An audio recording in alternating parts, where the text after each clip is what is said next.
বর্তমান বাজার দরে ৬ টাকা ১৯ পয়সায় পুষ্টিকর খাদ্য দেওয়ার যে স্কিম চালু হয়েছে, সেখানে প্রশ্ন অনিবার্যভাবে থাকবে যে এর দ্বারা কতটা পুষ্টিকর খাদ্য দেওয়া যাবে।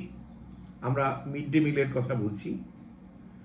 সরকার, কেন্দ্র এবং রাজ্য সরকার যৌথভাবে স্কুলগুলোতে ছাত্রদের মিড ডে মিল প্রোভাইড করার একটা ব্যবস্থা করেছে আপার প্রাইমারি লেভেল পর্যন্ত।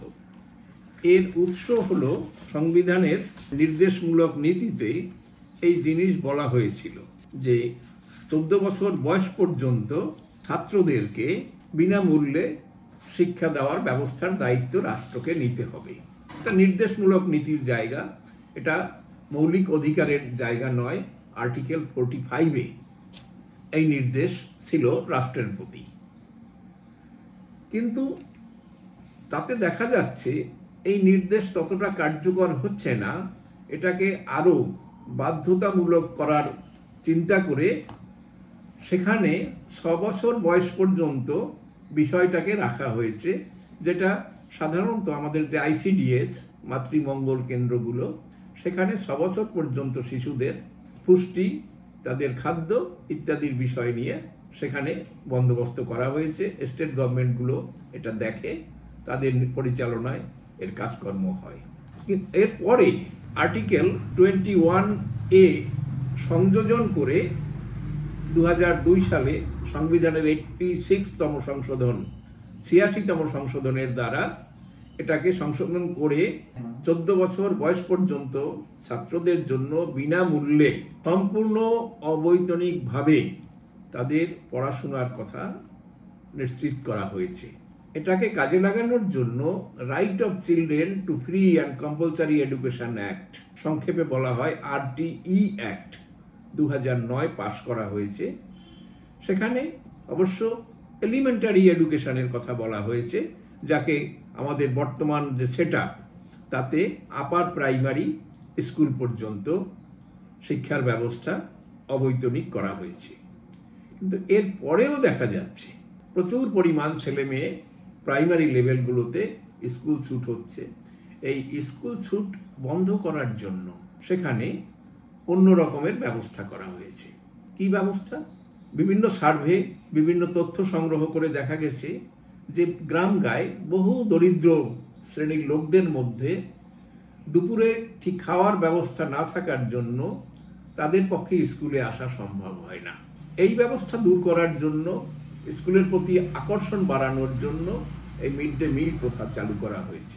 মিড ডে মিল চালু হওয়ার পরে দেখা গেছে যে না, ছাত্রের উপস্থিতির পরিমাণ অনেকটা বেড়েছে, কিন্তু অন্যান্য সমস্যার কারণে সরকার পরিচালিত স্কুলগুলো থেকে ছাত্রছাত্রীর সংখ্যা ক্রমশ কমছে। সেটা আমাদের যে ব্যবস্থাপনার বিভিন্ন ত্রুটি, হয়তো সেই কারণে হবে, সেটা অন্য প্রসঙ্গ, আমরা এখানে সেটা নিয়ে আলোচনা করছি না। আপাতত আমরা বলি যে প্রাথমিক স্কুলে এবং হাই স্কুলগুলোর, যেটাকে আপার প্রাইমারি বলা হয়, সেই লেভেল পর্যন্ত এখন এই মধ্যাহ্নভোজ ছাত্রদের ব্যবস্থা করা হয়েছে। এটাকে সংশোধন করে গত বছর 2024 সালের ডিসেম্বর মাসে এক সংশোধনী এনে এই রেটকে খানিকটা বাড়ানো হয়েছে দ্রব্যমূল্যের কথা চিন্তা বিবেচনা করে। কি করা হয়েছে? যেটা 1 জানুয়ারি থেকে চালু হওয়ার নির্দেশিকা ছিল, সেখানে যে প্রাইমারি লেভেল পর্যন্ত টোটাল খরচ অ্যালট করা হয়েছে 6 টাকা 19 পয়সা করে, এবং আপার প্রাইমারি লেভেলে অর্থাৎ ক্লাস 8 পর্যন্ত সেই লেভেলে 9 টাকা 29 পয়সা।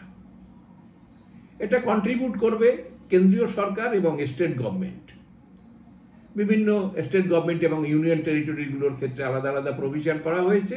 সেটা আমাদের আলোচনা, যেহেতু আমরা পশ্চিমবঙ্গের কথা নিয়ে একটু ভাবছি আপাতত, তাই এখানে কেন্দ্রীয় সরকার সেই আপার প্রাইমারি লেভেলে দিচ্ছে 5 টাকা 57 পয়সা, রাজ্য সরকার দেবে 3 টাকা 72 পয়সা, একুনে 9 টাকা 29 পয়সা।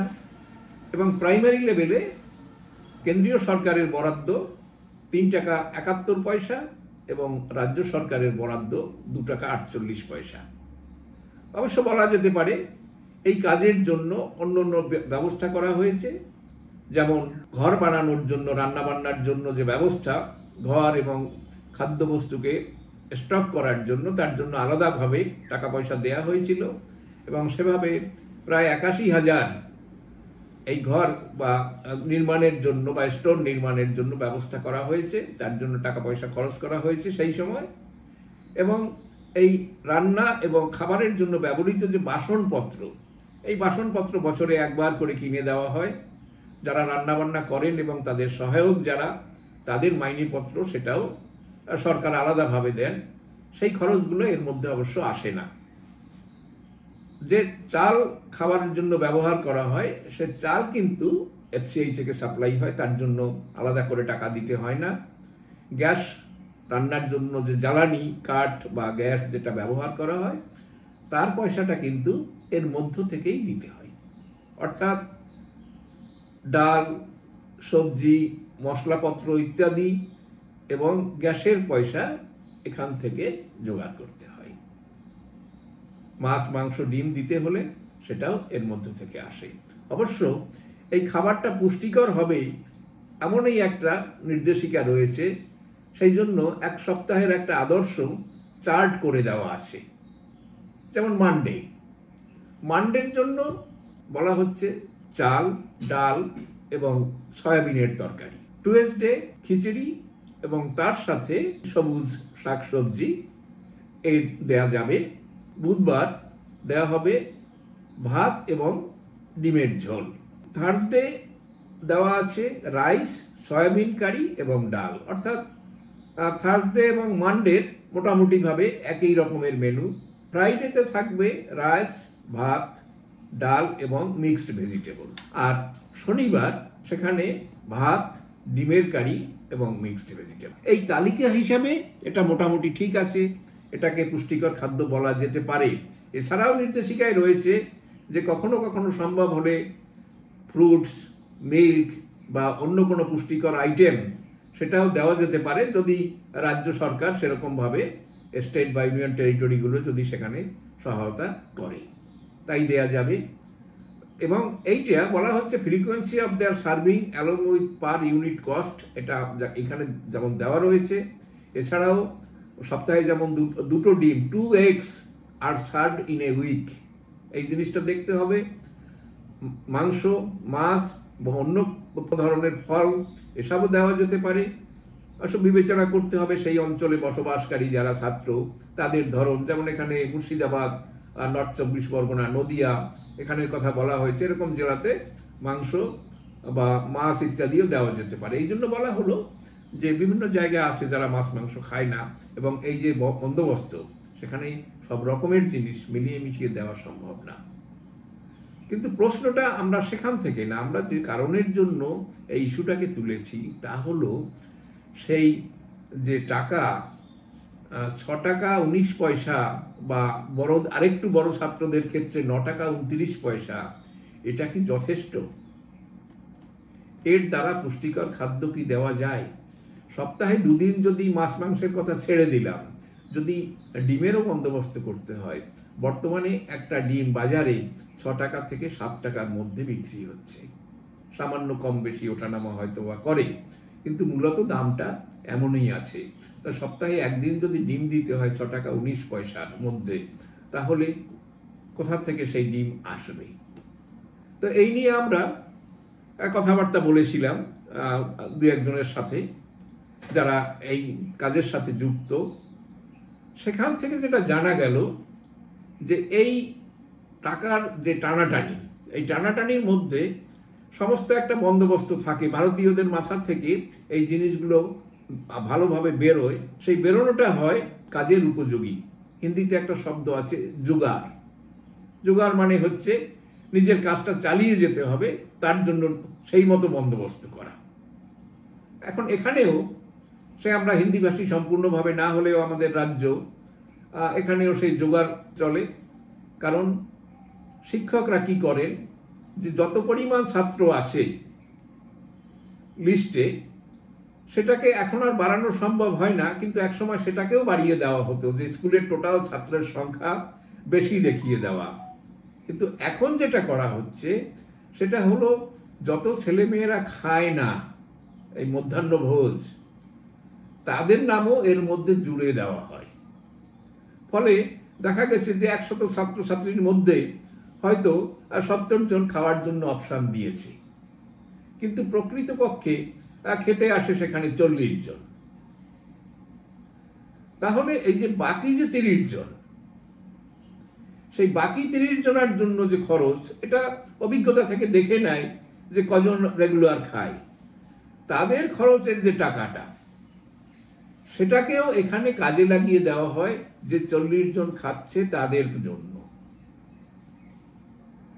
অর্থাৎ যেন ইচ্ছা করেই একটা ব্যবস্থা রাখা হয়েছে যে শিক্ষকরা বা যারা এই মিড ডে মিলের ব্যাপারটা পরিচালনা করছেন, তারা যেন সেখানে কিছুটা সুযোগ পেতে পায়, যে সুযোগের দ্বারা এই কাজটা করা যাবে। অর্থাৎ অসততা বলি যদি, তাহলে তা অবলম্বন করতে হচ্ছে তাদের এই স্কুলে বা এই ছাত্রদের খাওয়ানোর স্বার্থে।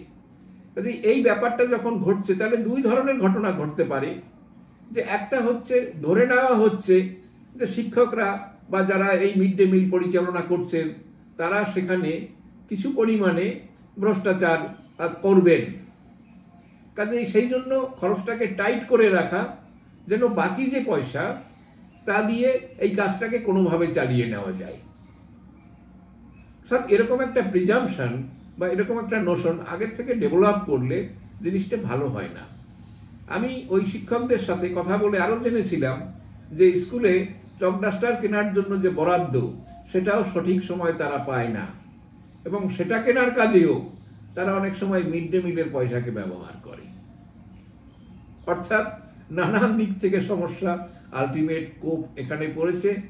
এবং এই যে ডিম দেওয়া, মাংস দেওয়া, এসবের জিনিসগুলো দেওয়া অবশ্যই হচ্ছে, কিন্তু যেভাবে নির্দেশিকায় রয়েছে সেভাবে হয়তো তারা দিয়ে উঠতে পারেন না। যাই হোক, এই বিষয়টা সরকার চিন্তা করুক, যে খরচ খরচা বাড়িয়ে যে আগ্রহ যেটা দেখানো হয়েছে সেটা ঠিকভাবে পালনই হোক। না হলে যেমন আমরা খবর পাচ্ছি নানানভাবে, যে কখনো মিড ডে মিলের খাবারে পোকামাকড় থাকে, কখনো ইঁদুর থাকে, কখনো টিকটিকি দেখা যায় ইত্যাদি। সেটা হওয়ারও কারণ হচ্ছে যারা এই রান্না বা পরিবেশনের সাথে যুক্ত, তাদের যে মাইনেপত্র, সেই ইনসেন্টিভটা এতটাই কম থাকে যেন তারা সঠিকভাবে তাদের কর্তব্য পালনে অতটা মন দিতে পারে না, সেখানে অবহেলা করে।